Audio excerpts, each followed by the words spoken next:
पृष्ठभूमि में लेके जाना चाहते हैं तो एक सी राइट मिल्स ने एक बहुत मशहूर किताब लिखा है, हमारे सभी शिक्षकगण इससे परिचित होंगे, सोशियोलॉजिकल इमेजिनेशन।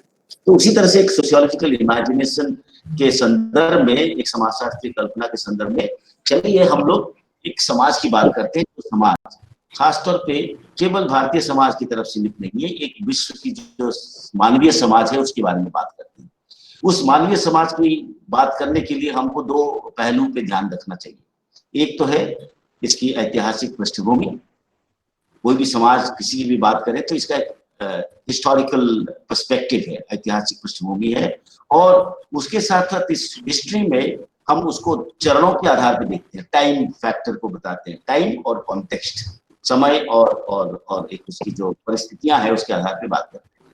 तो उस बात को यदि संदर्भ में रखा जाए, हम समाजशास्त्र इतिहास की बात नहीं कर रहे हैं, हम समाज के इतिहास की बात करते हैं, और एक विकास के तरीके से विकास परिवर्तन की जब बात करते हैं तो हमारी समाजशास्त्र की जो प्रतिष्ठाताएं हैं, इन लोगों ने अपने अपने तरीके से परिवर्तन को, प्रक्रियाओं को बताया, और समाज में जो बदलाव है उस बदलाव को एक दिशा और दशा देके समाजशास्त्र विषय को प्रतिष्ठित करने में कामयाब है। हम उसकी तरफ नहीं जा रहे। हम आज की जो बात हम आपके साथ संवाद कर रहे हैं और या विचार प्रस्तुत कर रहे हैं, इसमें एक समाज की बात करेंगे, मतलब नॉट सोसाइटी इन जनरल, एक सामान्य रूप में समाज की बात नहीं कर रहे, हम अ सोसाइटी की बात करेंगे, एक निर्दिष्ट समाज की बात करेंगे, और वो निर्दिष्ट समाज की एक ढांचा है, निर्दिष्ट समाज की एक संरचना है, उसकी प्रक्रियाएं हैं, और उसमें भी बदलाव है, प्रतिमान बदलाव आ रहा है, लेकिन उसकी कुछ विशेषताएं हैं जो उसके बारे में बात करेंगे।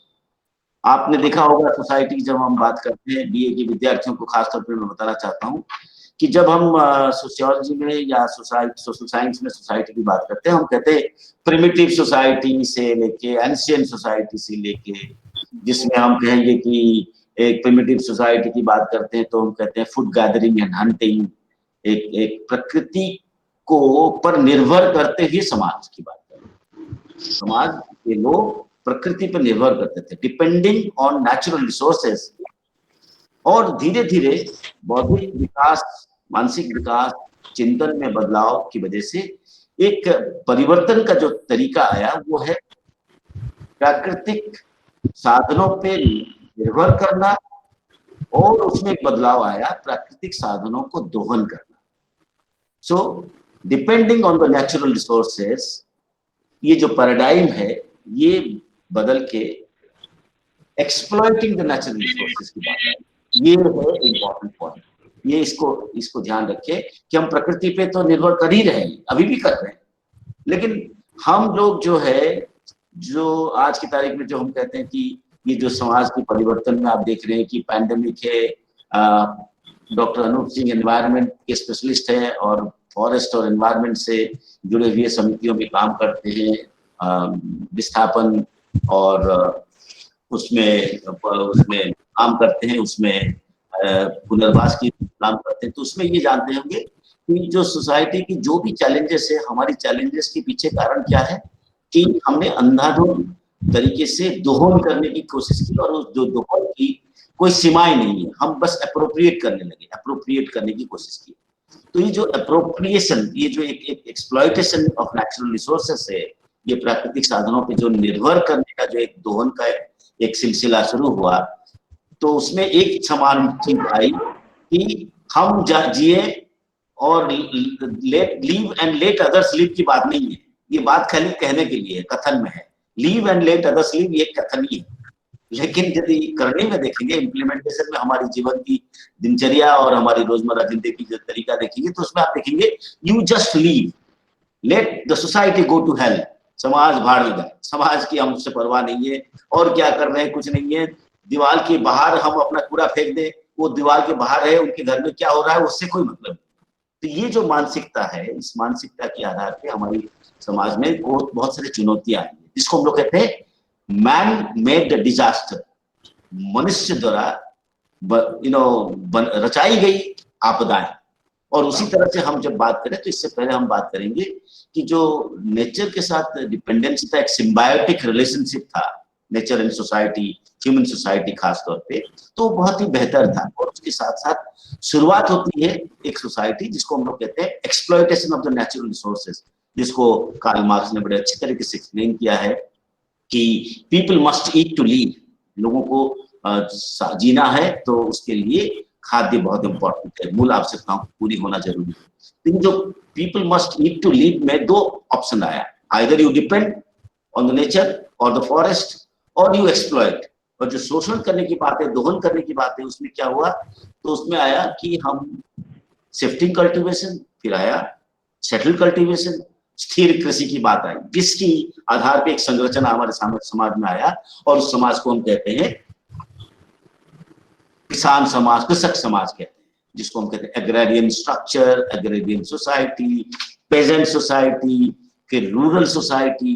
इसमें छोटे छोटे अंतर है, वो हम बाद में बताएंगे। अभी हम आपको एक परिप्रेक्ष्य में एक पृष्ठभूमि देना चाहते हैं, और वो है agricultural society. Society is based on agriculture, that means you cultivate in a piece of land for time to time, समय के साथ साथ उसको आप एक ही जमीन से बार बार फसल दोहन कर, मतलब काटे और फिर दोबारा लगाए। तो एक तरह से ये हुआ प्रोडक्शन प्रोसेस की बात करते हैं, और इसी को कार्ल मार्क्स ने अपने अच्छी तरीके से एक्सप्लेन करने की कोशिश की। 3 प्रोडक्शन प्रक्रियाओं पे, modes of production, forces of production, relations of production के आधार पे समाज की चरणों की बात की। हम कार्ल मार्क्स की विचार को अभी बात नहीं करना चाहते, हम बस ये बताना चाहते हैं कि सोसाइटी की स्टेजेस की बात कर रहे हैं, जिसमें जो शुरू होती है प्राचीन समाज में एक प्राकृतिक दोहन समाज, साधन पे दोहन निर्भर करना, उसके साथ साथ जो दोहन की प्रक्रिया शुरू हुई, और इसको हम कहते हैं कृषि आधारित समाज। अब ये आया तो उसमें कैटेगरीज होता है, कोई कहता है रूरल सोसाइटी, ग्रामीण समाज, कोई कहता है पेजेंट सोसाइटी, कोई कहता है एग्रेरियन सोसाइटी। ये बारे में हम आज आपके सामने प्रस्तुत करना चाहते हैं कि है क्या, what is this peasant society. Peasant का अर्थ क्या है? पेजेंट का अर्थ को समझने के लिए हम लोग जब बात करते हैं तो एक आता है कि जो व्हाट इज पेजेंट जब हम बताते हैं तो उसमें एक चीज आती है जिसको हम लोग अक्सर कहते हैं कृषक। तो अभी ये जो प्रेजेंट सोसाइटी की बात हम जब करेंगे तो हम लोगों को एक विचार हमारे सामने आ रही है, वो है फार्मर्स, कृषक, कृषि आधारित समाज। और एक उसी तरीके से एक समाज की संरचना प्रस्तुत हुआ। उस समाज की संरचना, उस समाज की ढांचा, उसकी जो आर्थिक, सामाजिक, सांस्कृतिक, सामाजिक और ये जो मूल्य है, उस मूल्यों की बात करते हुए हम लोग डिस्कस करेंगे कि ये कृषि आधारित समाज क्या है। और उस कृषि आधारित समाज की यदि हम बात करते हैं तो पहला चीज हम आप लोगों को डिस्कस करना चाहेंगे कि इसमें पेजेंट किसको हम कहेंगे। पेजेंट, पेजेंट मतलब किसान किसको कहेंगे, कृषक किसको कहेंगे, उसकी बात करेंगे। इसके लिए मैंने आपको पहले समाजशास्त्र में भारतीय समाज, कृषक समाज से पहले हम थोड़ा कॉन्सेप्ट पे जाना चाहते हैं। कॉन्सेप्ट मतलब अवधारणाओं पे जाना चाहते हैं। इस कॉन्सेप्ट पे हम बताना चाहते हैं, एक सिस्टमेटिक तरीके से, व्यवस्थित रूप में इसका एक ओवरव्यू दिया जाए आपके सामने, और उसमें ये बताया जाए कि इसमें क्या क्या चीजों को हम बताना चाहते हैं। इसका पहला चीज है हिस्टोरिकल डेफिनेशन, ऐतिहासिक रूप में इसकी परिभाषा को बताना है। और उसमें क्या आएगा कि किस तरह से एक एक एक ग्रुप है, सोशल ग्रुप है, और वो एक सोशल ग्रुप कहीं ना कहीं जो कम्युनिटी, समुदाय की जो परिभाषित करते हैं, हम कहते हैं ज्योग्राफिकल टेरिटरी, एक भौगोलिक स्थिति।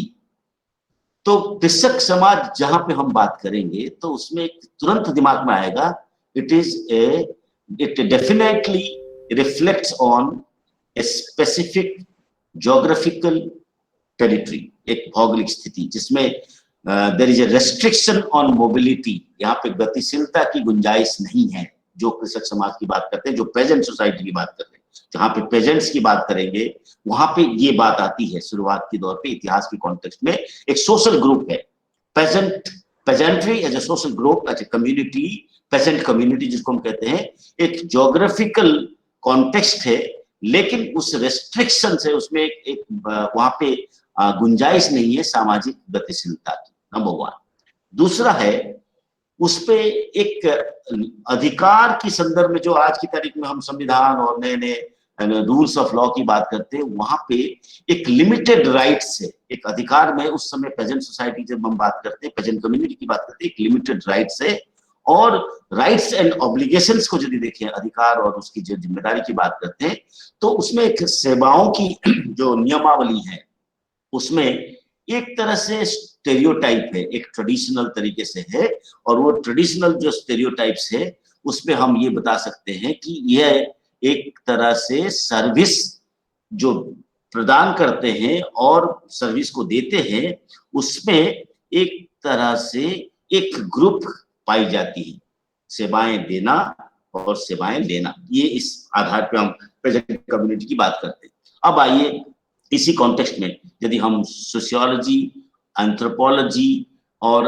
विषयों में यदि हम देखें, मानव शास्त्र, समाज शास्त्र विषय में एक पेजेंट सोसाइटी को, एक अग्रेरियन सोसाइटी को स्टडी करने का सिलसिला शुरुआती दौर पे समाज शास्त्र और मानव शास्त्र का एक महत्वपूर्ण विषय वस्तु रहा, साथ ही साथ उसमें परिवर्तन का, उसकी परिवर्तनशील प्रक्रियाओं को देखना। So in a way sociology as a subject and anthropology as a subject, ये दोनों विषयों में आपको ये पाया जाता है कि पेजेंट सोसाइटी की स्टडी किया जाए, अग्रेरियन सोसाइटी की स्टडी किया जाए। इसीलिए हमारे बहुत सारे शिक्षक यहाँ पे मौजूद हैं जो पढ़ाते हैं और बहुत सारे विद्यार्थी हैं जो जानते हैं।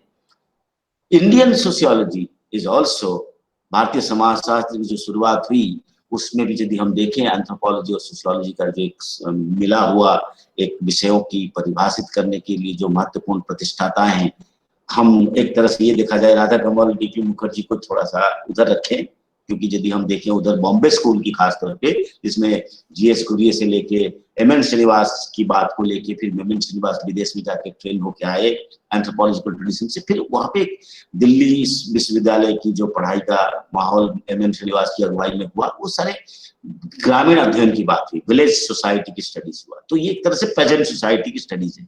तो इन अ वे सोशियोलॉजी, एंथ्रोपोलॉजी में दोनों में एक स्टडी जो पेजेंट सोसाइटी की स्टडी करना, पेजेंट स्टडीज और एग्रेरियन स्टडीज के रूप में मशहूर होने लगे हम लोग।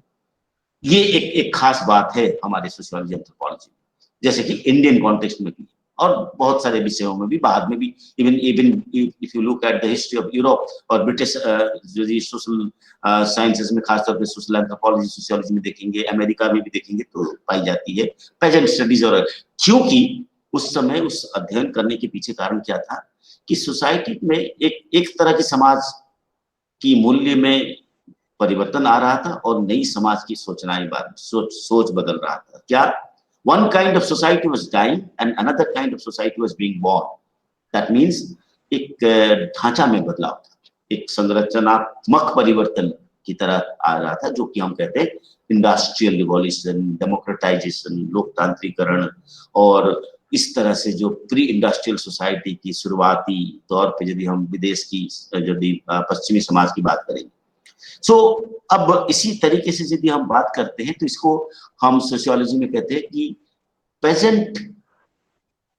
पेजेंट्री या पेजेंट सोसाइटी को कहने के लिए एक नॉर्मेटिव डेफिनेशन प्रस्तुत करना पड़े, एक नॉर्मेटिव डेफिनेशन इसको कहते हैं, एक तरह से एक स्टैंडर्ड डेफिनेशन प्रस्तुत करना है, जिसके तहत हम उसको अब बहुत अच्छी तरह से एक्सप्लेन कर सकते हैं। अब आइए उसमें यदि हम पेजेंट सोसाइटी की बात करते हैं तो उसमें जो पेजेंट का अंग्रेजी अर्थ है, ये खास तौर पे इतिहास की मिडिएवल और अर्ली मॉडर्न टाइम्स की एक पेजेंट वर्ड को इस्तेमाल करने लगे हम लोग। मध्य समाज, मिडिएवल टाइम और अर्ली मॉडर्न टाइम, जो आधुनिक समाज के पूर्व की समाज की बात करते हैं, जिसमें कौन कौन आते हैं?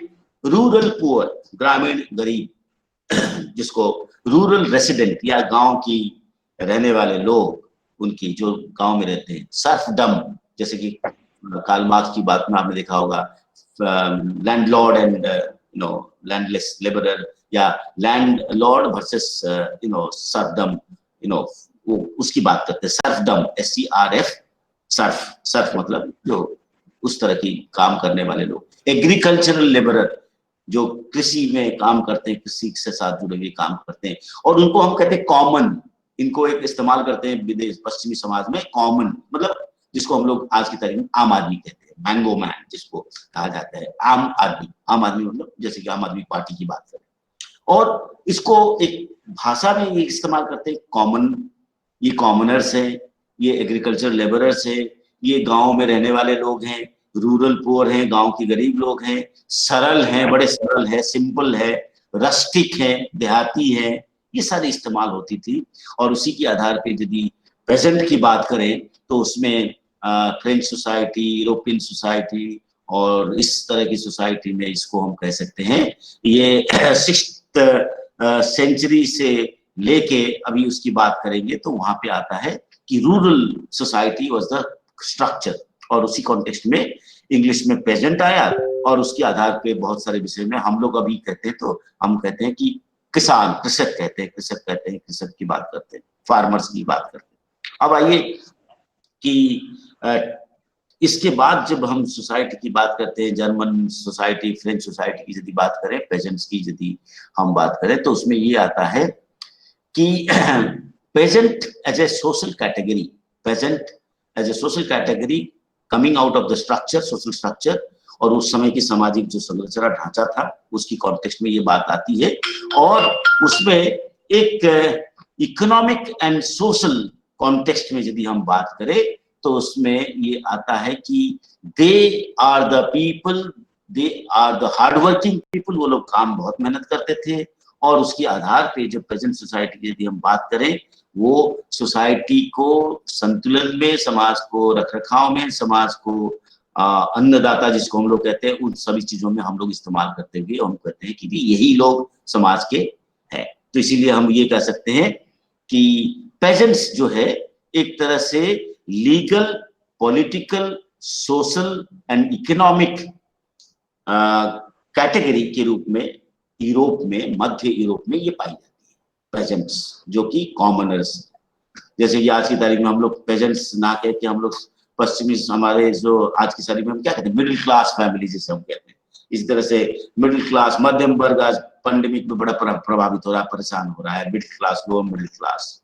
तो उसी तरह से उस समय की बात करें, मिडिल यूरोप, मिडिएवल यूरोप की बात करें, तो peasant was political, social and economic category, जो कि एक तरह से सबऑर्डिनेट ग्रुप थे, अधीनस्थ जिसको हम लोग कहते हैं, जिसको कहते हैं कि भाई ये लोग कॉमनर्स होते थे, ये आम आदमी होते थे, क्योंकि द होल सोसाइटी जो समाज था पूरी कृषि पर आधारित था, यही लोग कार्य करते थे।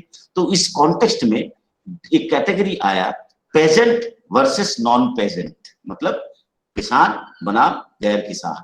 तो इसी तरीके से यदि यूरोपीय समाज की यदि बात करें और उसके बाद ब्रिटिश कॉलोनियलिज्म की यदि बात करें, तो उसमें एक तरह से ये जा सकता है कि पश्चिमी समाज की कॉन्टेक्स्ट में, रशिया में, यूरोप में ये आया कि भाई ये लोग जो है, ये सब जो है एक रखरखाव करने वाले लोग हैं, और इनके जो मालिक बने, जिसको कि कार्ल मार्क्स बताते हैं लैंडलॉर्ड्स, और ये सारे जो है इनके पास पेजेंट्स को there is no right to move around. Geographical mobility के लिए एक तरह से इनको ना मना है। क्या, जैसे हम लोग कास्ट में कहते हैं marriage should be with in the own caste group, अपनी विवाह जो है अपने जाति के अंदर ही विवाह होना चाहिए, तो कास्ट में मोबिलिटी है नहीं। उसी तरह से मध्य यूरोप में जो पेजेंट्स है उनकी भी एक तरह से कास्ट लाइक कम्युनिटी ग्रुप की तरह प्रस्तुत किया गया था। ये इतिहास की बात मैं कर रहा हूं, तो उससे फिर आपको लेना पड़ेगा कि पेजेंट क्या है। तो एक तरह से ये कहा जा सकता है पेजेंट में जो उस समय की लैंडलॉर्ड थे या जो जमींदार थे, ये लोग कहते थे कि भाई आप लोग यहीं रहिए, कहीं जाने की जरूरत नहीं, आप लोग जाने नहीं सकते, और उसकी कॉन्टेक्स्ट में you have no right to move, आपको कोई मूव नहीं करना चाहिए, आप उसी में रहेंगे, और एक तरह से आपको सेवा देना है, you are only the service provider. जैसे कि हमारे जाति व्यवस्था में भी हम लोग कहते हैं कि सर्विस प्रोवाइडर्स को ये कहा जाता है कि occupation is fixed. So similarly present society में भी एक तरह से कास्ट लाइक घुरिए की जो कैटेगरीज में, उसमें भी थोड़ा बहुत आप इसमें इस्तेमाल कर सकते हैं कि फिक्स्ड है, आपको कोई मोबिलिटी नहीं है, आप उसी में रहेंगे और उसी तौर तरीके में रहेंगे, और आपका काम है सेवाएं देना।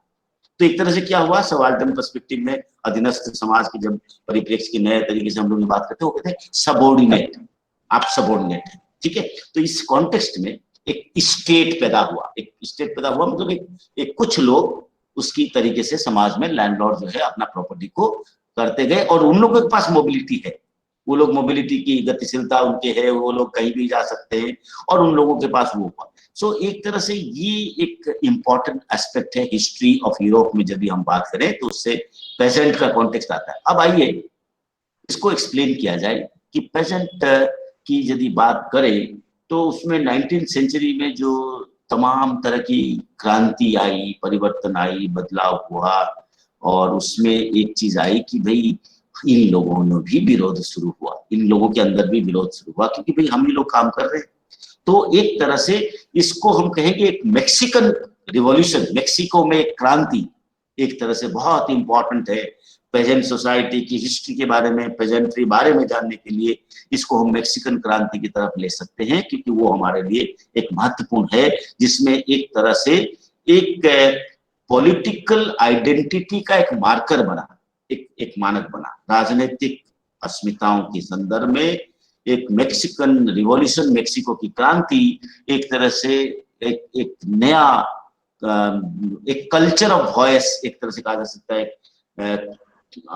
आवाज की संस्कृति, चुप्पी की संस्कृति को तोड़ के ये लोग कहे कि नहीं भाई ये हो नहीं सकता, जैसे अक्सर होता है प्रोटेस्ट में, मूवमेंट में, रिवॉल्यूशंस में ये है। तो इसलिए हम प्रेजेंट सोसाइटी की यदि बात करें, कॉन्सेप्ट की तरफ जाने से पहले हिस्ट्री में यदि हम बात करें तो पहला चीज आता है मैक्सिकन रिवॉल्यूशन, मैक्सिको की क्रांति।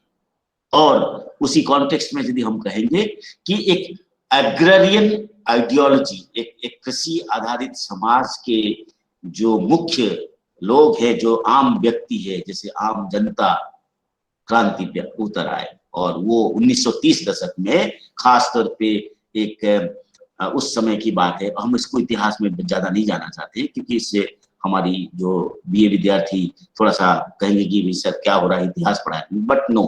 अब ये मैं बताना चाहता हूँ कि ये एक इंपॉर्टेंट पॉइंट है जिसको हम लोग डिस्कस कर रहे हैं मैक्सिकन रिवॉल्यूशन की कॉन्टेक्स्ट में।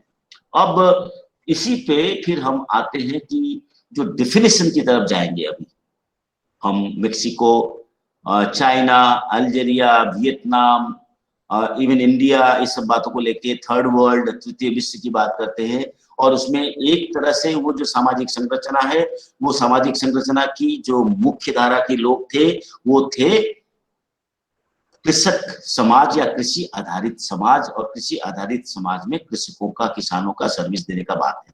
तो उसमें क्या आता है, एक जियो पॉलिटिकल जो कॉन्टेक्स्ट है वो इंपॉर्टेंट है, क्योंकि कृषि आधारित समाज है, ये इंपॉर्टेंट है। अब इसी कॉन्टेक्स्ट में यदि हम बात करें कि एक कैटेगरी बना पेजेंट वर्सेस किसान बना गैर किसान, अभी भी है।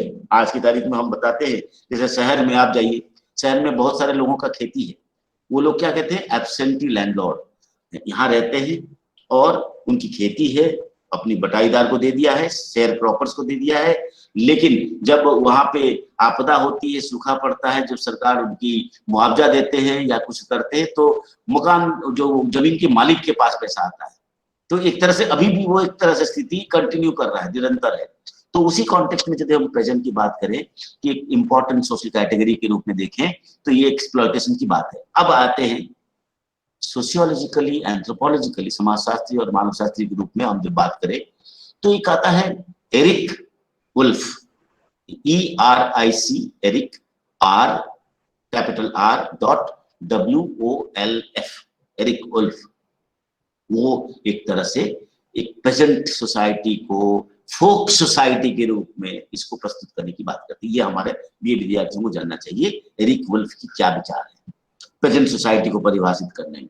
तो एक उन्होंने सोशियो स्ट्रक्चरल टाइप्स बताई, एक प्रकार बनाया उन्होंने, और उस प्रकार के आधार पे उन्होंने बताया कि उसमें एक इंपॉर्टेंट पॉइंट है, उनके पास जमीन की अधिकार है कि नहीं, ये बात तो बाद में आएगा। पहले चीज आता है कि वो लैंड राइट्स है तो थोड़ी सी जमीन है, या टेनेंट्स है जैसे शेयर क्रॉपर्स है, बटाईदार जिसको हम लोग कहते हैं, और इसको हम कहते हैं कि भाई एक तरह से लेबरर है।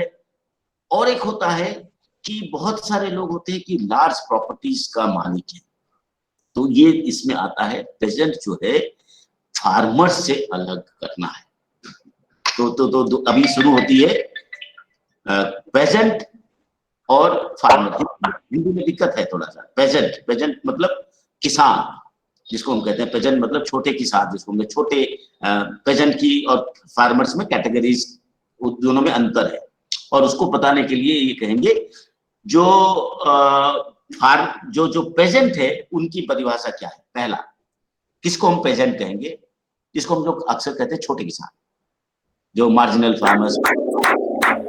पहला चीज होता है सबसिस्टेंस इकोनॉमी। सबसिस्टेंस मतलब वो प्रोड्यूस जो करते हैं, कंजम्पशन को संदर्भ में रखते हुए प्रोड्यूस करते हैं। दैट मीन्स जीने के लिए उत्पादन करते हैं, जितना जरूरत है उतना करते हैं। जैसे कि सबसिस्टेंस इकोनॉमी में हम कहते हैं, अभी भी आप गांव में जाइए, बहुत सारे ऐसे आपको लोग मिलेंगे, परिवार मिलेंगे, तो वो लोग जिनकी उनकी परिवार के लिए जितनी जरूरत है उतना ही करते हैं। जो भी थोड़ा बहुत बच जाता है फिर भी वो घर में रखते हैं या बढ़ जाता है, लेकिन कोई बाजार में भेजते नहीं।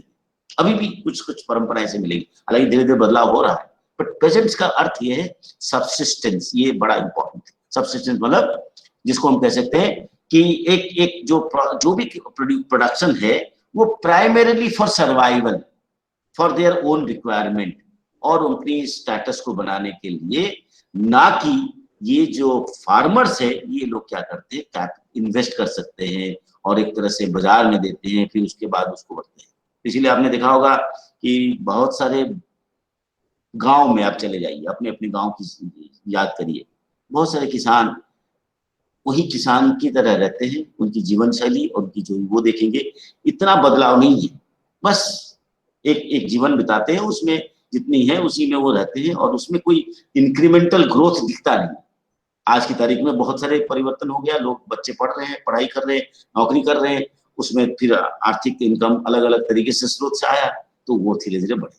लेकिन नॉर्मली आप यदि देखेंगे, यदि मोबिलिटी नहीं है, गतिशीलता नहीं है, और उन लोगों के विचार में जितना है उतने में चले, तो ये जो एक सोसाइटी है, इसको हम प्रेजेंट कहते हैं। तो ये एक इंपॉर्टेंट पॉइंट है जिसको हम लोग ध्यान रखना चाहिए, जो सर्वाइवल के लिए है और एक अपने स्टेटस को बनाए रखने के लिए है।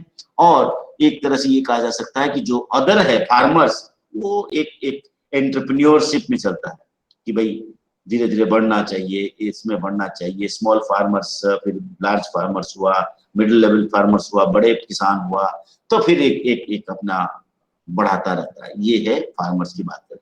अब इसी कॉन्टेक्स्ट में इनको पेजेंट कम्युनिटी को भी ये कहा जाता है एक तरह से एक टेरिटोरियल कम्युनिटी, टेरिटोरी से सीमित है, तो उसके आधार पे कोई इस तरह की बात नहीं। अब आता है कि क्लोज्ड कम्युनिटी हम कहते हैं, जैसे हम कहते हैं स्टेटस में ascribed status and achieved status कहते हैं, प्रदत्त परिस्थिति और अर्जित। इसी तरह से ये जो समुदाय है, प्रेजेंट कम्युनिटी जो उसको हम कहते हैं, वो क्लोज्ड है। और इसी तरह से यदि हम फार्मर्स की बात करेंगे, फार्मर सोसाइटी की बात करेंगे, तो more open, property market relations इसमें आता है, बाजार में जाना और उसको बेचना, उसके बाद ज्यादा लेना, फायदा उठाना, और उनका थोड़ा सा मोबिलिटी बढ़ता है, और वो क्रॉप प्रोडक्शन को एक्सटेंसिव करते हैं, जिसको हम कहते हैं कमर्शियलाइजेशन, व्यापारीकरण जिसको कहते हैं, कमर्शियलाइजेशन ऑफ एग्रीकल्चर, जो आज की तारीख में हम सभी लोग देख रहे हैं कि बहुत सारे। तो ये एक इंपॉर्टेंट पॉइंट से फिर हम आएंगे इंडियन सोसाइटी कॉन्टेक्स्ट में, ये पहला पॉइंट है। उसके बाद उनके पास कुछ फंड्स भी होता है प्रेजेंट के पास, जिसको हम कहते हैं कि एक रिप्लेसमेंट फंड होता है, जैसे कि एरिक वुल्फ ने बताया, सेरेमोनियल फंड होता है कि भाई शादी ब्याह में या जैसे कि कुछ रहे उसके लिए फंड रखते हैं, सपोर्ट वेडिंग्स, कम्युनिटी फेस्टिवल्स के लिए, और एक सोशल रिस्पॉन्सिबिलिटीज के लिए। और आज की तारीख में जैसे हम देखेंगे बहुत सारे प्रेजेंट्स में ये होता है कि वो जब उनको तबीयत कुछ खराब होती है तो वो क्या करते हैं, फसल कटने के बाद ही वो उसकी तरफ जाते हैं, अपने शरीर को या मेडिकल फैसिलिटीज को देखते हैं। ये सिमिलर चीज है कि देयर आर, जो प्रेजेंट कम्युनिटी में इस तरह की जो सर्टेन मिनिमम है, वो एक तरह से वहाँ पश्चिमी समाज में एरिक वुल्फ के कॉन्टेक्स्ट में ये पाया गया कि वेल्थ उनका यदि भी कुछ माना जाएगा, वो वेल्थ क्या है, उनके पास क्या संपदा है, उनके पास यदि कुछ है तो क्या है, लेबर, मेहनताना जिसको कहते हैं, वो मेहनताना ही उनके लिए इंपॉर्टेंट है, और उसकी बेसिस पे वो लोग आप काम करते हैं। लेकिन वहां पे यदि हम जाएंगे, पेजेंट के बाद फार्मर्स की तरफ जाएंगे, वहां पे आएंगे पैसा है, लैंडलॉर्ड उनको कहेंगे, मनी लेंडर कहेंगे, इंटरमीडियरीज कहेंगे, और उसके साथ साथ हम कहेंगे कि भाई ये लोग जो है उस समय में टैक्स कलेक्टर्स हुआ करते थे, जैसे कि यूरोपियन समाज में अभी भी हम लोग कॉलोनियल सोसाइटी की बात करते हैं। अब आइए सैनिन, एक बड़े प्रेजेंटरी को समझने के लिए एक इंपॉर्टेंट विचारक हम उनको अक्सर इस्तेमाल करते हैं, Theodor Shanin, THEO Theodor TEODOR, Theodor Shanin, SHANIN। ये जो थियोडर सैनिन है उसकी बात करेंगे तो वो एक लीडिंग पेजेंट स्टडीज के एक स्कॉलर है। मतलब जो यदि हम कहेंगे कि समाज शास्त्र, मानव शास्त्र में, समाज विज्ञान में यदि हम पेजेंट सोसाइटी की हम बात करेंगे तो उसमें इनको लीडिंग पेजेंट स्टडीज के स्कॉलर माना जाता है, और उनके हिसाब से क्या है और उसको जानना जरूरी है। उन्होंने 4 एसेंशियल फैसेट्स को इस्तेमाल करते, 4 प्रकार, 4 महत्वपूर्ण पहलू की बात करते हैं सैनिन के अनुसार। क्या है कि फैमिली को एक इकाई मानते हैं, परिवार को, और उसको कहते हैं फैमिली फार्म। मतलब जो फार्मिंग है, जो खेती है, उस खेती की जो तरीके हैं वो फैमिली बेस्ड लेबर, मतलब परिवार द्वारा कार्य करते हुए जो किसानी खेती करते हैं वो है एक पेजेंट्री का एक महत्वपूर्ण बात। तो फैमिली फार्म, फैमिली फार्मिंग, परिवार मतलब दूसरों की मदद नहीं लेते हैं, परिवार के जितने भी लोग होते हैं वो उसी में कार्य करते हैं, और उस फैमिली जो है एक तरह से इकाई के रूप में सामाजिक संगठन के लिए मल्टी फंक्शनल यूनिट होता है, इसको कहते हैं मल्टी फंक्शनल यूनिट। हर तरह की काम करते हैं परिवार में, जैसे कि आज भी हो रहा है। बहुत सारे आप लोग देखिए गांव से आसपास के लोग, सीतापुर, बक्सी का तालाब, इधर कुर्सी, इधर देखेंगे बहुत सारे लोग सुबह ऑफिस में काम करते हैं, सेक्रेटरीट में उदाहरण स्वरूप काम किया, सचिवालय में काम कर रहे हैं। सुबह उनका यदि हमने बहुत सारे लोगों से बात की, अभी भी आजकल मैं देखा हूँ बहुत सारे लोग क्या करते हैं, सुबह उठते हैं, घर में गांव में रहते हैं, कुर्सी में या पक्षी के तालाब की गांव, अब तो शहर ही हो गया, लेकिन अभी भी गांव में रहते हैं। उनकी जो खेती है वहां पे 5 बजे उठ के गांव की खेती में काम करते हैं, खेती में काम करके फिर उसके बाद फिर ऑफिस आते हैं। तो इसी तरह से उस समय की यदि बात करें, उस समय तो एक ऑक्यूपेशनल स्ट्रक्चर में इतनी बदलाव नहीं था, लेकिन इस तरह की सिचुएशन था कि घर में और सारे भी काम होता था, उसके साथ साथ खेती में भी जो मेजर हुआ था multi functional. So family becomes a multi functional unit of social organization. ये इंपॉर्टेंट है सैनिन की भाषा में, सैनिन की परिभाषा में। सोशल ऑर्गेनाइजेशन, परिवार एक सामाजिक संगठन है, और उस सामाजिक संगठन में मल्टी फंक्शनल यूनिट के रूप में परिवार काम करता है, और ज्यादातर सभी लोग बच्चे से लेकर, अभी भी देखिए गांव में, अभी चले जाइए, यदि फसल कटने के समय में आप यदि जाएंगे तो बहुत सारे प्राथमिक स्कूल छुट्टी ही तरह की होती है। क्या, अरे नहीं फसल कट रहा है तो इसलिए बच्चे नहीं आ रहे हैं, तो एक अनौपचारिक छुट्टी की तरह होती है कि भाई बच्चे अब खेती में काम कर रहे हैं या फसल कटाई हो रहा है,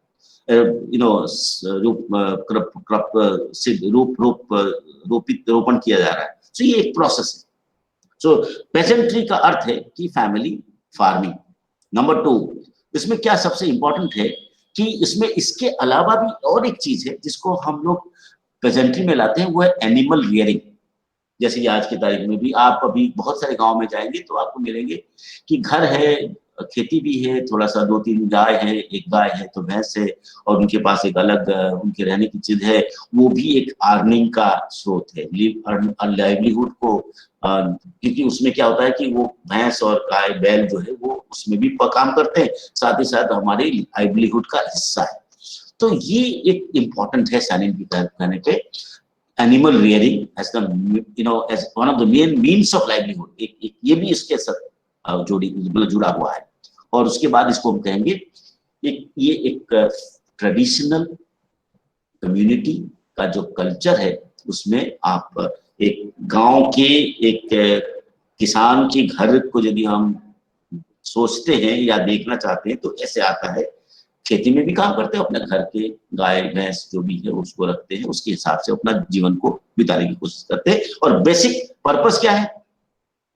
production is based on the consumption pattern. ये नहीं कि बाजार के लिए, उत्पादन की प्रक्रिया हमारी जितनी जरूरत है उतनी उसके लिए किया जा रहा है।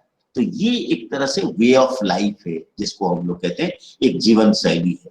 और peasantry as a way of life of small rural communities, और उस रूरल कम्युनिटीज की यदि बात करें, ग्रामीण समुदाय की बात करें, पेजेंट कम्युनिटी की बात करें, तो एक तरह से ये कहा जा सकता है कि ये एक क्लोज्ड कैटेगरी है, लेकिन समय के साथ बदलाव हुआ है। तो अब सैनिन के अनुसार यदि हम देखें, सैनिन की परिभाषा की यदि बात करें, तो वो कहते हैं कि इसी कॉन्टेक्स्ट में एक और चीज आता है, मार्जिनलिटी। मार्जिनलिटी मतलब एक उसमें एक सीमांत समूह की बात भी आती है। क्या उसमें ये आता है कि जो जिसे कहते हैं कि हम लोग बस जी रहे हैं, जिसको हम लोग कहते हैं हम जी रहे हैं, हम बस जी रहे हैं। तो इस तरह की जो जी रहे की बात है, ये एक हार्डकोर कॉन्टेक्स्ट है। Marginality as a hardcore context of the peasantry. और जो किसान की समाज की दुनिया की बात करेंगे, तो वो बहुत इंपॉर्टेंट है। क्या बस सबसिस्टेंस है, हम लोग जी रहे हैं, अपना जीने की साधन ढूंढे, ये हमारी जीवन शैली है। और इसको हम कह सकते हैं आज की तारीख में एग्रीकल्चरल लेबरर, जिसमें आप देखेंगे आज की तारीख में ये कहा जा सकता है एग्रीकल्चरल लेबरर, उनके पास फुल फ्लेजेड फार्म नहीं होता है, खेती नहीं होता है। उनके पास ये देखा जाए क्या कि ये लोग जो है रूरल क्राफ्ट्समैन जो है, उनके पास यदि भी थोड़ा बहुत काम जानते हैं, आर्टिजन से फलाना है, वो भी एक तरह से कुछ हल्का फुल्का है, नहीं तो उससे कुछ बात नहीं हो पा रहा है। तो एक तरह से लाइवलीहुड का जो ऑप्शन है बड़ा सीमित है, उसी में गुजारा करें। तो ये इंपॉर्टेंट पॉइंट्स है। और इसी कॉन्टेक्स्ट में यदि हम बात करें, अब इसमें बदलाव आया, जिसमें हम कहते हैं पेजेंट वर्कर्स जो है, किसान के जो लोग हैं और जो मजदूर हैं, वो आज की तारीख में कैसे बदलाव हुआ, उसकी बात को बताने के लिए मॉडर्न इंडस्ट्रियल सोसाइटी के साथ ये जो उसको हम बात करेंगे, तो फिर हम एरिक वुल्फ की बात करेंगे। वो कहते हैं फोक अर्बन कंटिन्यूम की बात करते हैं। जो फोक सोसाइटी, पेजेंट सोसाइटी को हम फोक सोसाइटी कह सकते हैं। मतलब फोक जैसे कि आपने समनर पढ़ा होगा, उन्होंने किताब लिखी थी क्या लोग फोकवेज, 1906 में समनर ने लिखा था। 1906 में 1906 है 1906 आई बिलीव, मुझे याद आ रहा है। तो समनर ने लिखा था फोकवेज, जिसको हम कहते हैं बड़े फेमस है। तो इसी तरह से एरिक वुल्फ की यदि हम बात करें, तो उसमें ये कहते हैं कि एक होमोजेनस कैटेगरी है, होमोजेनस मास है, समरूपीय आम आदमी की समाज है। और उसके आधार पे आप देखेंगे एक तरह से सिमिलर लाइफस्टाइल है, समान तरह की जीवन यापन है। ये बहुत इंपॉर्टेंट है। और उसी तरीके से यदि हम देखेंगे, एक होमोजेनाइटी, एक समरूपीयता की बात करते हैं। और उसी की कॉन्टेक्स्ट में पेजेंट्री को यदि आप एक्सप्लेन करें, तो बहुत सारे टाइपोलॉजी है, प्रकार है, तो डिफरेंट टाइप्स है। तो कभी कभी हम कहते हैं पेजेंट क्लास कहते हैं, कोई इसको फिर वर्ग के आधार पर भी देखा गया, peasant as a class category.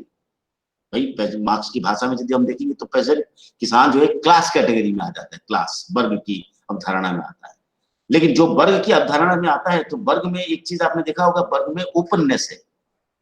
But यदि पेजेंट कम्युनिटी की बात को, यूरोपीय मध्य यूरोपीय की बात करोगे, तो उसमें ओपननेस नहीं है। क्लास में जो हम लोग कास्ट और क्लास में कह देते हैं कि सोशियोलॉजी में कि caste is ascribed status, achieved class is achieved status. But यदि हम पेजेंट कम्युनिटी की बात करें, खासतौर पे किसान समाज, कृषक समाज की बात करें, तो वहां पे ओपन नहीं है, it is closed category, mobility नहीं है, वो लोग उसी तरह से है। खासतौर पर यूरोपीय समाज की बात करें, यस धीरे धीरे समाज में बदलाव हुआ, अब तो प्रेजेंट सोसाइटी में भी ओपननेस आ गया।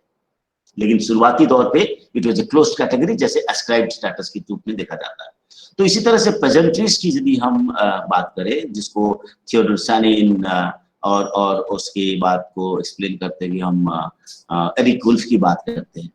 अब 1960 में, खासतौर पे 1960 में जो अमेरिका में खासतौर पे जो इसमें आया, तो उसमें बहुत सारी चीजों को एक तरह से एक उसको जोड़ा गया, उसमें हाउस होल्ड को जोड़ा गया और फैमिली और हाउस होल्ड की बात की गई, जिसको आप लोगों ने पढ़ा होगा, अभी पढ़ रहे होंगे जब परिवार पढ़ाया जाता है। हाउस होल्ड डायमेंशंस की अभी एम्स एक समाजशास्त्र के बड़े मुख्य थे, जो भारतीय समाजशास्त्र की फैमिली और इंडियन फैमिली और हाउस होल्ड की बात करते हैं, हाउस होल्ड डायमेंशंस की बात करते हैं। तो उसकी बात को अमेरिका में 1960 दशक में इसमें जोड़ा गया। अब इसी तरीके से जब हम बात करें तो एक जो बहुत महत्वपूर्ण बात आती है, डायमेंशन जो है, इसका जो पहलू है, इसको समझने के लिए पेजेंट और पेजेंट्री, पेजेंट्री मतलब पेजेंट किससे पेजेंट्री आया, PESANTRY, तो इसमें क्या है, पेजेंट फैमिली को हो या पेजेंट हाउसहोल्ड को हो या फैमिली फार्म को हो। सानिन इसको क्या कहते हैं कि इसको कहते हैं पेजेंट इकोनॉमी, सानिन कहते हैं पेजेंट इकोनॉमी, पेजेंट इकोनॉमी कहते हैं इसको, कि भाई एक कृषक अर्थव्यवस्था, कृषि आधारित अर्थव्यवस्था की बात करते हैं। और उसमें सानिन क्या कहते हैं कि इसको एक्सप्लेन करने के लिए वो कहते हैं कि भाई डिवीजन ऑफ लेबर, जैसे कि जेंडर डिवीजन ऑफ लेबर है, इसमें जेंडर डिवीजन भी है, जेंडर मतलब जैसे पुरुष को ये काम है, महिलाओं को ये काम है, ये भी आता है सानिन की परिभाषा में। और उसमें आता है कि जेंडर इंटरनल पावर रिलेशंस भी आता है। इसीलिए जब हम पेजेंट की बात करेंगे, पेजेंट्री की बात करेंगे, पेजेंट इकोनॉमी की बात करेंगे, पेजेंट कम्युनिटी की बात करेंगे या पेजेंट सोसाइटी की बात करेंगे, सानिन की विचार काफी प्रासंगिक है कि उसके साथ साथ क्लास कैटेगरी के साथ साथ जेंडर को भी उसमें एक सोशल कैटेगरी के रूप में इंक्लूड किया गया है। और वो क्या है, तो इसमें पेजेंट को मैं तो मेरा मानना है कि पेजेंट यूरोपीय और पश्चिमी समाज में देखा जाए एक कास्ट कैटेगरी की तरह है, जैसे भारतीय समाज में होता है, क्लोज्ड फिक्स्ड कास्ट कैटेगरी